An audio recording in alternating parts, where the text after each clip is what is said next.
আসসালামু আলাইকুম। আশা করছি আপনারা সকলে ভালো আছেন, সুস্থ আছেন। আমিও আলহামদুলিল্লাহ ভালো আছি।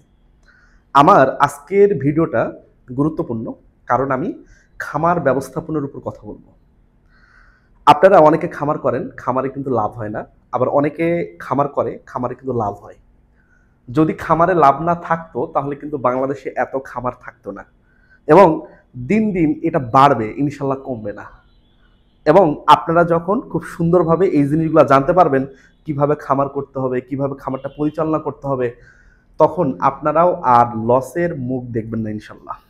তো আমার আজকের ভিডিওটা চিকিৎসা রিলেটেড অবশ্যই না।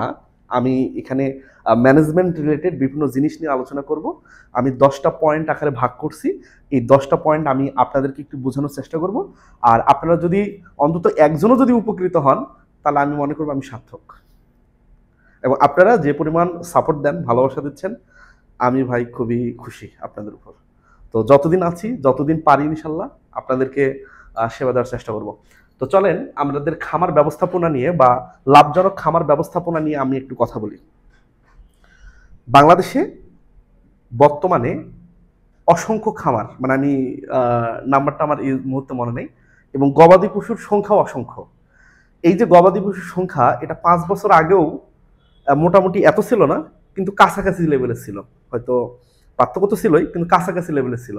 কিন্তু ওই 5 বছরের আর এখনকার মধ্যে পার্থক্য মেইনলি হলো যে আমাদের উৎপাদনে। আমরা ওই 5 বছর আগে যদি ধরলাম যে 3 লাখ গরু ছিল, ধরলাম 3 লাখ গরু ছিল, এখন যদি হয় ধরলাম 3,20,000, কিন্তু উৎপাদনটা অনেক বেশি পরিমাণ বৃদ্ধি পেয়েছে তখনকার সময় থেকে। কিংবা লাভের পরিমাণটা তখনকার থেকে আমরা এখন অনেকটাই বেশি পাই। এটার কারণ হলো আমাদের ম্যানেজমেন্টটা ধীরে ধীরে ধীরে ধীরে ভালোর দিকে যাচ্ছে। তো খামারে যদি আপনি সফল হতে চান, আপনাকে কিছু স্টেপ নিতে হবে, যেগুলোকে আমরা বলছি হলো যে খামার ম্যানেজমেন্টের কৌশল কিংবা নিয়ম। আপনি যেটাই বলেন কোনো সমস্যা নেই। এই কিছু নিয়ম আপনাকে যদি ফলো করতে পারেন, আপনি যদি ফলো করতে পারেন, ইনশাল্লাহ আপনি এখান থেকে লাভবান হবেন। তো দেখি প্রথম নিয়মটা আমরা কি বলছি। প্রথম কথায় আসে যে পরিষ্কার পরিচ্ছন্নতা এবং স্বাস্থ্য ব্যবস্থা খুবই ইম্পর্টেন্ট। পরিষ্কার পরিচ্ছন্নতা এবং স্বাস্থ্য ব্যবস্থা মনে রাখতে হবে। 3টা জিনিসকে পরিষ্কার রাখতে হবে।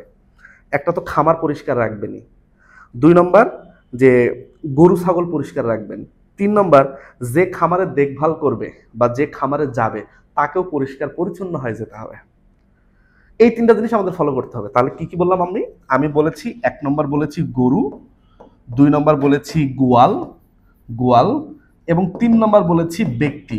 যে যাবে খামারে সে অবশ্যই পরিষ্কার পরিচ্ছন্ন থাকবে। সে যদি ধরেন মাঠে থেকে কাজ করে আসে, হুট করে আপনার খামারের মধ্যে ঢুকে গেল, বা ধরেন ওয়াশরুম থেকে এসে হাত মুখ না ধুয়ে হুট করে আপনার খামারের মধ্যে ঢুকে গেল, ভাই দরকার নেই। আপনার খামারের 12টা বাজে শেষ, 12টা বাজে যাবে, কি দরকার? তাহলে এই জিনিসটা প্রথমে মাথায় রাখতে হবে। গরুকে নিয়মিত গোসল করাবেন, বজ্র পদার্থ অবশ্যই নিষ্কাশন করতে হবে, কোথাও পানি জমা যাবে না। এবং খাদ্য এবং পানির পাত্র, যে পাত্রে পানি দেওয়া হয়, মূলত আমরা পরিষ্কার খুব একটা করি না। যদি আলাদাভাবে পানিটা দেই তাহলে পরিষ্কার করি না। ধরেন 5 দিন, 7 দিন, 10 দিন, 15 দিন পর অনেকে আমরা সে পাত্রটা পরিষ্কার করি। আবার অনেকে যারা একসাথে একই চারির মধ্যে বা পাত্রের মধ্যে যারা পানি খাবারটা দেয়, এরা সচরাচর অনেকটাই পরিষ্কার রাখার চেষ্টা করে। ঠিক আছে, কিন্তু মনে রাখবেন আপনাকে অবশ্যই অবশ্যই অবশ্যই পরিষ্কার করতে হবে। আপনি যখন খামার করছেন, এখান থেকে যখন লাভ করতে চাচ্ছেন বা এটাকে বড় বাণিজ্যে রূপান্তর করতে চাচ্ছেন, ভাই আপনার প্রধান প্রধান এবং একমাত্র একমাত্র টার্গেট হলো এটাই। গরুর প্রতি খেয়াল রাখতে হবে। গরুর প্রতি খেয়াল রাখবেন, গরু আপনাকে সুখে রাখবে ইনশাল্লাহ। তাহলে আমরা পরিষ্কার রাখবো, গোসল করাবো, বজ্র পদার্থ নিষ্কাশন করব, এবং খাদ্য এবং পানির পাত্র প্রতিদিন পরিষ্কার করতে হবে। 2 নম্বরটা যদি দেখি, দূষণের উৎস। একটা খামারে জীবাণু কয়ভাবে ছড়ায়? অনেকভাবে ছড়াতে পারে। বাতাসের মাধ্যমেও জীবাণু ছড়াতে পারে, ঠিক আছে। তারপর ব্যক্তির মাধ্যমে ছড়াতে পারে। অন্য খামারে অসুস্থ একটা খামার, সে খামার থেকে আপনার খামার দেখতে আসলো, ছড়াতে পারে। বা আপনার কোনো কর্মচারী, তার মাধ্যমে ছড়াতে পারে। বা মালিকের মাধ্যমে ছড়াতে হতে পারে। বা অন্য কোনো ডাক্তারের মাধ্যমে ছড়াতে পারে, কিংবা মশামাছির মাধ্যমে ছড়াতে পারে। এই জিনিসগুলো আপনাকে লক্ষ্য রাখতে হবে। দূষণের আরেকটা উৎস কি? দর্শনার্থী। অনেকে দেখবেন যে খামারে যে যায় অমুক জায়গায় একটা বড় খামার আছে, বা অমুকের 10টা গরু আছে, বা অমুকের 30 লিটার একটা গাভী আছে, যাই গাভীটা একটু দেখে আসি, গিয়ে আপনার গাভীটাকে একটু হাত দিয়ে সত্যি করে মাথাটা একটু বোলায়, হয়তো অনেকে বাটো ধরে একটু দেখার চেষ্টা করে, দেখে সেখান থেকে চলে আসলো। আমি বলতেছি না যে ওনার দ্বারাই আক্রান্ত হবে, কিন্তু এরকম যদি 5 জন যায়, বিশ্বাস রাখেন অন্তত 3 জনের দ্বারাই বা 2 জনের দ্বারাই আপনার গরুটা আক্রান্ত হওয়ার চান্স অনেক বেশি। দর্শনার্থী এলাও করবেন, অনেকেই করে না, আপনারা হয়তো করবেন, এত নিষ্ঠুর হওয়ার দরকার নেই, বাট দূর থেকে, গরু থেকে অনেক দূর থেকে, যে ভাই দেখেন এটা আমার গরু, এটা এ খায়, এটা এ খাচ্ছে, বা এটা এভাবে আমি দিচ্ছি, এই জিনিসগুলো আপনারা দেখান, কিন্তু গরুর কাছে এলাও করার দরকার নেই। আর এলাও যদি একান্তই করতে হয়, তাহলে বিশেষ ব্যবস্থা নিয়ে পরিষ্কার পরিচ্ছন্ন হয়ে ফুটবাতের মধ্যে দিয়ে পা নিয়ে গিয়ে হাত মুখ ভালো করে ধুয়ে, বা খামারের এক্সট্রা ড্রেস থাকবে তাকে পরায়ে, তখন আপনি তাকে খামারে ঢোকেন।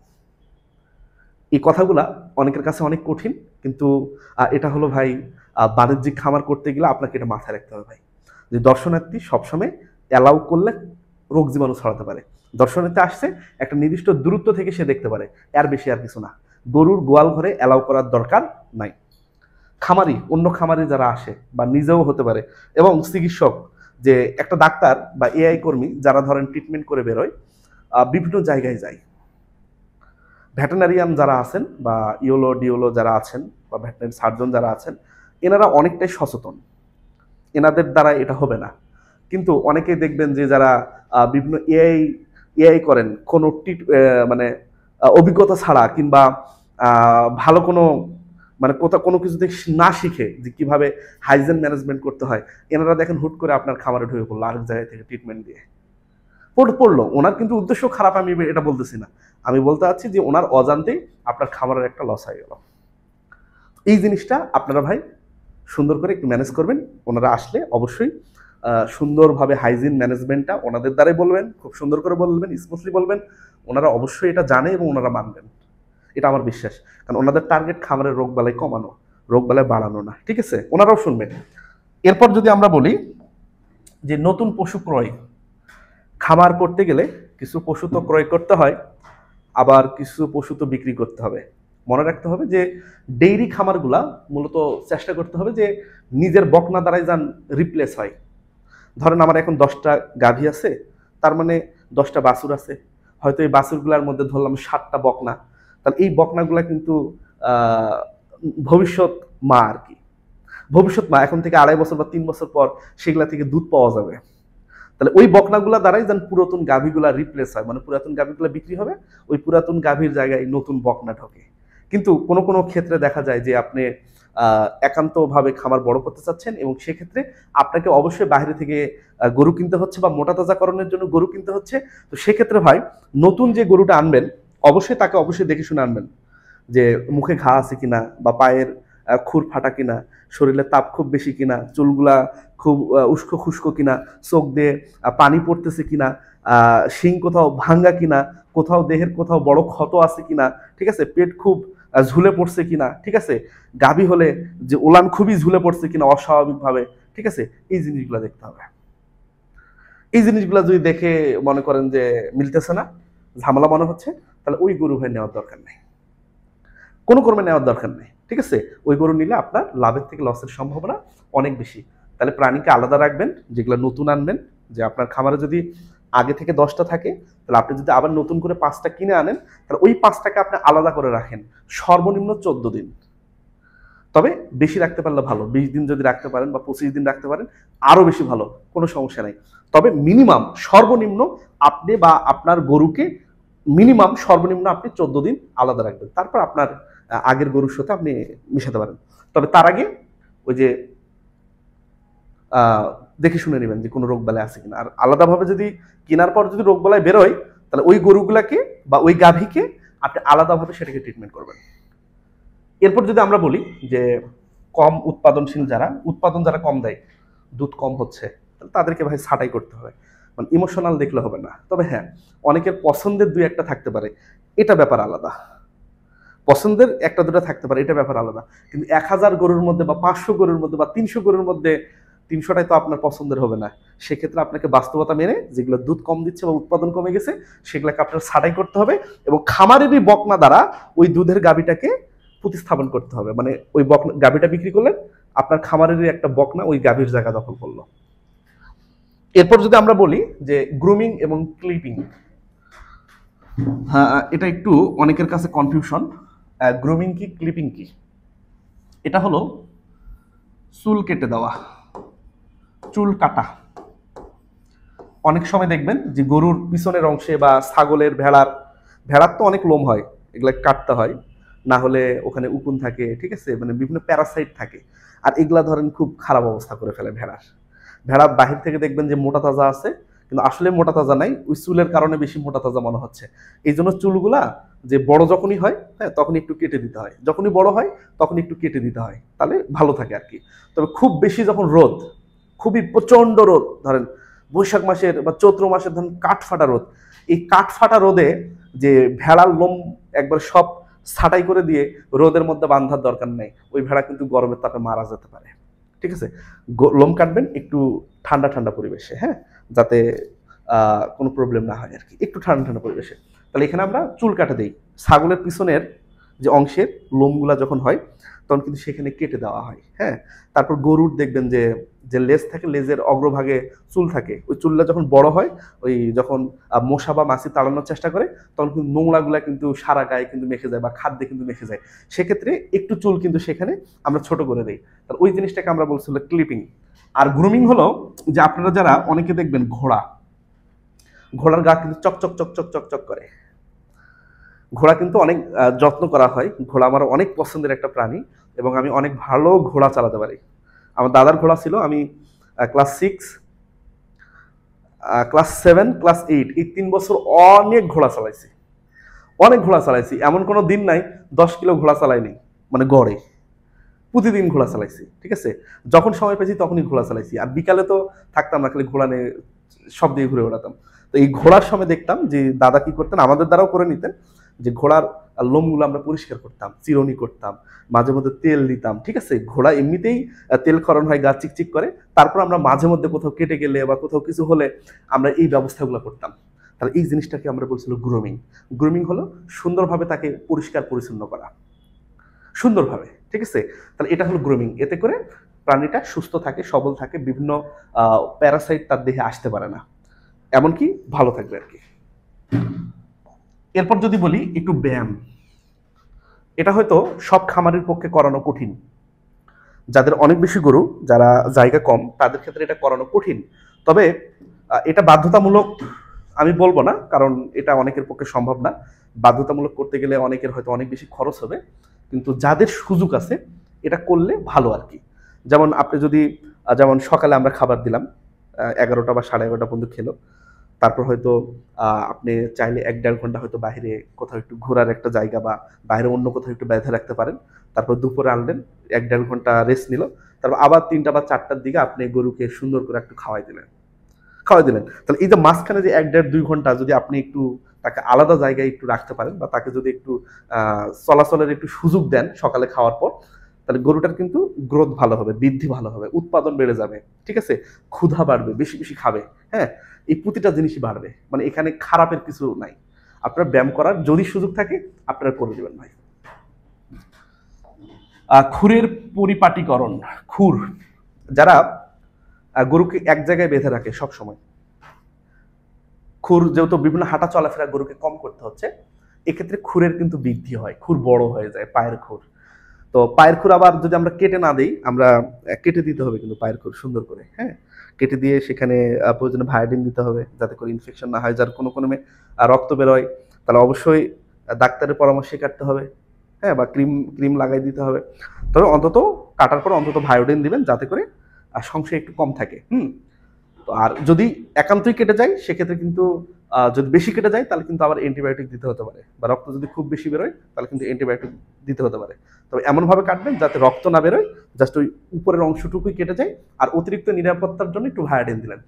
তো খুরের যে পরিপাটিকরণ এটা অবশ্যই লাগবে, না হলে খুর কোথাও ফেটে গেল, ওখান থেকে জীবাণু ঢুকলো, জীবাণু থেকে ইনফেকশন হয়ে গেল, ইনফেকশন হলেই ডাক্তার ডাকো, ডাক্তার ডাকলে এক্সট্রা টাকা মানে আপনার খামারের লস। মেডিসিনে খরচ করা যাবে না, খরচ করতে হবে ভ্যাকসিনে আর খাবারে আর কর্মচারীর বেতনে, আর কোনো কিছুতে খরচ করা যাবে না। এরপর রেকর্ড কিপিং, এটা অনেকেই বোঝে না, আবার অনেকে মনে করে এটার গুরুত্ব কি। অনেকে মনে করে, আমি ছোট্ট একটা গল্প শুনে আপনাদের। আমার একটা চাচা আছেন, আমার নিজের না, আমার বাবার মামাতো ভাই। তো ওনারা অনেক ভাই আর কি, 8-9 ভাই। ওনাদের ব্রয়লারের খামার আছে, হ্যাসারি আছে, ওনারা মৎস্য চাষ করে, ওনারা ফিডের দোকান আছে 5-6টা, হ্যাঁ, বিভিন্ন জায়গায়। আমাদের 3টা থানা মিলে ওদের দোকান আছে। তারপর আরও অনেক মানে পানের বরজ আছে, অনেক বিজনেস করে আর কি। তো 9 ভাই 9টা বিজনেস। এক ভাই সম্ভবত আমার এক চাচা আর কি সরকারি জবে আছে, বাকি 8 জনের মধ্যে একজন মারা গেছেন, আল্লাহ ভালো করুক তার। এবং বাকি যে 7 জন, এনারা 7টা বিজনেস করে এবং এনাদের ভাই ভাতিজা যারা আছেন সবাই বিজনেসে ইনভলভ। মানে আমার চাচা তো ওরা যারা ভাই আছে সবাই বিজনেসে ইনভলভ। তো ওনারা লাভ লসের হিসাব কেমনে করে, আমি কিন্তু এই জিনিসটা ওদের কাছে একবার চাক্ষুষে পেয়েছি। একটা মুরগি তুললো বা একটা গরু তুললো, একটা গরু দিয়ে আমি আপনাদেরকে হিসাব দিই। তো একটা গরু তুললো, প্রথম দিন কয় টাকায় কিনলো, ধরলাম 30,000 টাকায়। 30,000 টাকায়, এই টাকায় গরু ক্রয়। তাহলে যেখান থেকে কিনলো এখান থেকে বাসায় আনতে কয় টাকা লাগলো, যে 500 টাকা লাগলো। আচ্ছা, ওটাও লিখলো। তারপর কি কি খাওয়াইছে, যে খাদ্য চার্ট 10 দিনের একটা চার্ট, যে 10 দিনে খরচ হয়েছে ধরলাম 3,000 টাকা, এই 3,000 টাকা লিখলো। মানে এমন যদি এখানে 10 টাকাও ওই গরুর প্রতি ব্যয় হয়, ওনারা 10 টাকাও লিখে রাখে। এতে করে বিক্রির সময় যখন একটা অ্যামাউন্টে বিক্রি করে, তখন ওনারা বুঝতে পারে যে এখানে লাভ হলো না লস হলো, ওনারা বুঝতে পারে এবং সে অনুযায়ী ওনারা ব্যবস্থা নিতে পারে। আপনাদেরও এরকম রেকর্ড কিপিং হবে এবং আরো রেকর্ড কিপিং হতে হবে, যে খামারের কোন গরু কত তারিখে বাচ্চা দিল, আজকে প্রতিদিন কত লিটার করে দুধ দিল। ধরলাম আজকে কয় তারিখ, আজকে হলো 20 তারিখ, তাহলে 20 অক্টোবর কতটুকু দুধ দিল, বা 21 অক্টোবর কতটুকু দুধ দিল, 22 অক্টোবর কতটুকু দুধ দিল, কিংবা টোটাল ল্যাকটেশন পিরিয়ড কতটুকু দুধ দিল, বা গত বছর কতটুকু দুধ দিয়েছে, তার আগের বছর কতটুকু দুধ দিয়েছে। এই প্রতিটা ডাটা আপনার কাছে থাকতে হবে, প্রতিটা ডাটা। এবং এই ডাটা দেখে আপনারা বুঝতে পারবেন যে আপনার গরুটা দুধ গত বছর দিছে ধরলাম অ্যাভারেজে 15 লিটার, এবছর দিছে অ্যাভারেজে 12 লিটার, সামনের বছর দিল ধরলাম অ্যাভারেজে 8 লিটার। তার মানে আপনি বুঝতে পারছেন এই গরুর প্রোডাকশন আস্তে আস্তে কমে যাচ্ছে। তার মানে এই গরুকে রাখা যাবে না, এই গরু বিক্রি করে দিতে হবে। বা একটা গরু আপনি দেখলে হিস্টোরি যদি লেখেন, তাহলে বুঝতে পারবেন যে ওখানে যদি কোনো রোগে আক্রান্ত হয়, যে ম্যাস্টাইটিস হয়েছে কিনা, বা এলএসডি হয়েছিল কিনা, বা অ্যানথ্রাক্সের কোনো লক্ষণ কখনো ছিল কিনা, বা কোন কোন ভ্যাকসিন দিয়েছেন। হ্যাঁ, প্রত্যেকটা জিনিস আপনাদের রেকর্ড কিপিং রাখতে হবে, তাহলে আপনারা মনে রাখবেন খামারে সফল হতে পারবেন ভাই। এটা খুবই খুবই খুবই ইম্পর্টেন্ট। এবং আমার চাক্ষুষ প্রমাণ হলো আমাদের চাচারা প্রত্যেকটা জিনিস তাদের লেখা, প্রত্যেকটা জিনিস। যে পানের, সে পানি লেখে, যে বালির বিজনেস করে সে শুধু বালি লেখে, সব A to Z। 10 টাকাও যদি কাউকে দেয়, ওটাও লিখে রাখবে যে 10 টাকা অমুককে দিয়েছিলাম। যে ধরেন দোকানদার করে, সারের ডিলার, ওনার দোকানে যদি 50 টাকার যদি চা বিস্কিট খায় সবাই মিলে, ওই টাকাটাও ব্যয়ের খাতায় লিখে রাখে যে এই টাকাটা এখানে ব্যয় গেছে। এটা খুবই ইফেক্টিভ ভাই, আপনারা রেকর্ড কিপিং করবেন এবং বুঝতে পারবেন যে আপনার খামারে কোথায় কোথায় লস গেল, বা কোথায় কোথায় আপনাদের লাভ করার সুযোগ আছে, এবং এতে আপনার খামারের উন্নতি বাড়বে। এরপর যদি আমরা বলি খামারের মশা মাছি দমন, খুব ইম্পর্টেন্ট। এই মশা মাছি, এদেরকে বলা হয় বাহক বা ভেক্টর। এরা কি করে, বিভিন্ন রোগ পরিবহন করে, একটা প্রাণী থেকে আরেকটা প্রাণীতে নিয়ে যায়। এই মশা মাছি নিধন করা খুবই খুবই খুবই জরুরি, খুবই জরুরি। অনেকে স্প্রে করে, অনেকে ধোয়া দেয়, অনেকে কয়েল দেয়, ঠিক আছে, অনেকে মশা মারার চেষ্টা করে। তবে আমি যতগুলা পদ্ধতি দেখছি, আমার কাছে সব থেকে ইফেক্টিভ মনে হয়েছে ভাই মশারি। মশারি, ঠিক আছে, মশারিতে কোনো ঝামেলা নাই। আপনারা একবার সুন্দর করে একটু বড় করে সব দিকে মশারি দিয়ে দিলেন, মানুষ অনেকে হাসতেও পারে, হাসুক, নো প্রবলেম। কিন্তু আপনার কাজ হচ্ছে কিনা আপনি সেটা দেখেন। এতে করে গরুর কোনো কি বলবো, ফিজিক্যাল কোনো ক্ষতি হওয়ার কোনো চান্স নেই, গরু কিন্তু ফিল সেফ। চেষ্টা করবেন এই মশা মাছি যাতে দমন করা যায়। এবং যে বজ্রগুলা থাকবে, যে গোবর বলেন, প্রসাব বলেন, বা গোসল করার পানি বলেন, এগুলো যাতে করে সুন্দর করে ড্রেনের মাধ্যমে যেতে পারে, ড্রেনে যাতে করে ওগুলো জমা রাখতে না পারে, জমা যখন যাতে করে না একদম থাকে, এই জিনিসটাও অবশ্যই সবসময় দেখতে হবে। তাহলে মশামাছির জন্ম সেখানে হবে না, মশামাছি আস্তে আস্তে আস্তে আস্তে অনেকটাই কমে যাবে। তবে শতভাগ কমানো সম্ভব না, বাংলাদেশে সম্ভব না, ঠিক আছে, অনেকটাই কমানো সম্ভব। এরপর যদি আমরা বলি গরুর রোগবালাই এবং অন্যান্য পরীক্ষা, খামারে তারাই সফল যারা নিয়মিত খামারে আসে। খামারে যদি আপনি যদি অনেক বড় ব্যবসায়ী হন বা কোনো চাকরিজীবী হন বা অন্য কোনো প্রফেশনে থাকেন, কিন্তু আপনি খামার করছেন এবং লাভজনক খামার করতে চান কিংবা ভবিষ্যতে এই সেক্টরটাকে বাড়াতে চান, আপনাকে দিনে অন্তত 2 বার খামারে যেতে হবে, অথবা যে ভালো বোঝে তাকে খামারে যেতে হবে। একবার সকালে দুধ দহনের পরপর বা দুধ দহনের আগে বা গরু খাচ্ছে ওই সময় একটু গরুগুলোকে দেখবেন, অন্তত আধা ঘন্টা বা 10 মিনিট 15 মিনিট যতটুকু পারেন আপনি বুঝতে পারবেন যে কোন গরু খাচ্ছে কম বা কোনো গরু হিটে আসছে কিনা বা কোনো গরুর কোনো ইনফেকশন দেখা দিল কিনা, জ্বর টর বুঝা যাচ্ছে কিনা, লালা টালা পড়তেছে কিনা বা সর্দি টদি পড়তেছে কিনা, আপনি এগুলো কিন্তু একটা আইডিয়া পাবেন আর কি। আবার বিকেলবেলা আরেকটা পাক দিলেন আর কি, যে একটু দেখে আসি তো সবকিছু ঠিকঠাক আছে কিনা। আমার বিশ্বাস আপনি 6টা মাস যদি এটা করেন তাহলে আপনি অনেকটা এক্সপার্ট হয়ে যাবেন এবং গরু দেখলেই অনেকটা আইডিয়া করতে পারবেন যে আপনার এই গরুটা সুস্থ নাই, এখন একজন ডাক্তার ডাকতে হবে কিংবা কোনো ব্যবস্থা নিতে হবে। তাহলে লক্ষণ হলো যত দ্রুত একটা রোগ সম্পর্কে বা অসুস্থতা হওয়ার সম্পর্কে আপনি জানতে পারবেন, তত দ্রুত সেখানে ব্যবস্থা গ্রহণ করা সম্ভব এবং আপনার লাভ কিন্তু তত বেশি হবে, লসের পরিমাণ তত কম হবে। এটা একটু মাথায় রাখতে হবে। এবং লাস্ট টপিক যে আমরা কি দেখলাম, ভ্যাকসিন এবং খাদ্য ব্যবস্থা। আমি বলেছি যে ঔষধপত্রে ডাক্তারকে কিংবা কোম্পানিকে টাকা দেওয়া যাবে না, তার মানে অসুখ হওয়ানো যাবে না। অসুখ হলে তো ওষুধ খাওয়াতেই হবে ভাই, কিচ্ছু করার নাই। যে অসুখ যাতে না হয় সে কারণে আপনাকে নিয়মিত ভ্যাকসিন দিতে হবে। তো গরুর জন্য 5টা ভ্যাকসিন তো লাগবেই, FMD, LSD, anthrax, black quarter, haemorrhagic septicaemia. আর বকনা হলে একবার, শুধু বকনা, এটা বকনাদের জন্য, শুধু বকনা হলে শুধু একবার কি ব্রুসেলোসিস, একবার জীবনে একবার ব্রুসেলোসিস। আর এগুলো বছরে অনেকবার দিতে হয়, একবার দিতে হয়, কোনোটা 2 বার দিতে হয়। ভ্যাকসিন নিয়ে আমার ভিডিও আছে। তাহলে মিনিমাম এই ভ্যাকসিনগুলো আপনাকে দিতে হবে। গাভী বকনা হলে এই 6টা দিতে হবে, আর পুরুষ হলে তো এই 5টা দিলেই হয়ে যাবে। ভ্যাকসিন না দিলে গরু কিন্তু অনেক অসুস্থ হয়ে যাবে ভাই, কিছু হলেই। অনেক ক্ষেত্রে 10টার মধ্যে ধরেন যে আপনি খামারে ভ্যাকসিন করেন না, দেখুন প্রতি বছর 10টার মধ্যে একটা গরু মারা গেছে। একটা গরু মানে 1 লাখ টাকা নাই, এই টাকাটা ভাই আপনার লস। খাদ্য ব্যবস্থাপনা আমি বারবার বলি, বিভিন্ন ভিডিওতে আমি বলেছি ভাই আপনাকে খাবার ঠিক রাখতে হবে, মেডিসিনের মাধ্যমে খাবার দেওয়া যাবে না। আপনাকে যদি স্বাভাবিক একটা মানুষকে কেউ বলে ভাই আসেন তো আপনাকে একটু ইনজেকশন করে দেই ভিটামিনের, বা আসেন তো আপনাকে একটা স্যালাইন দেই, আপনি কি নেবেন? আপনার খারাপ লাগবে না? অবশ্যই খারাপ লাগবে। তাহলে গরুরও সেম লাগবে। একটা গরুকে যখন আপনি ইনজেকশনের মাধ্যমে খাবার ঢুকাতে যাবেন, ভিটামিন ঢুকাতে যাবেন, স্যালাইনের মাধ্যমে তাকে গ্লুকোজ দিবেন, গরুরও খারাপ লাগে ভাই। তাহলে কি করতে হবে? আগে থেকে মুখ দিয়ে খাওয়াতে হবে, যাতে করে গরুর ওই অবস্থা না আসে। মানে আপনাকে চেষ্টা করতে হবে। তাহলে আপনি যেটা করবেন, অবশ্যই কাঁচা ঘাস পর্যাপ্ত, যাদের ঘাস একটু কম তাহলে ঘাসের পাশাপাশি তারা খড়ও খাওয়াতে পারে, আর দানাদার তো খাওয়াতে হবেই। গরু প্রতি দানাদার আমি বলেছিলাম যে দুধের জন্য একটু আলাদা হিসাব, ওজনের জন্য আলাদা হিসাব, এই 2টা হিসাব এক জায়গায় করে গরুর জন্য খাওয়াতে হয়। আর মোটা তাজাকরণের জন্য আমরা বলি হলো যে 100 কেজির জন্য 1 কেজি দানাদার দিলে তার ওজন ঠিক থাকবে, 1 কেজির একটু বেশি দিলে তার ওজনটা চলে আসবে। তাহলে 200 কেজি হলে 2.5 কেজি দানাদার দিনে দিলে ওকে সকালে 2.5 কেজির অর্ধেক, মানে 1 কেজি 250 গ্রাম, মানে 1250 গ্রাম, আর বিকালে হলো 1250 গ্রাম, এই মিলে 2.5 কেজি দানাদার দিলে এনাফ। তাহলে এই হলো খামারের সফলতা।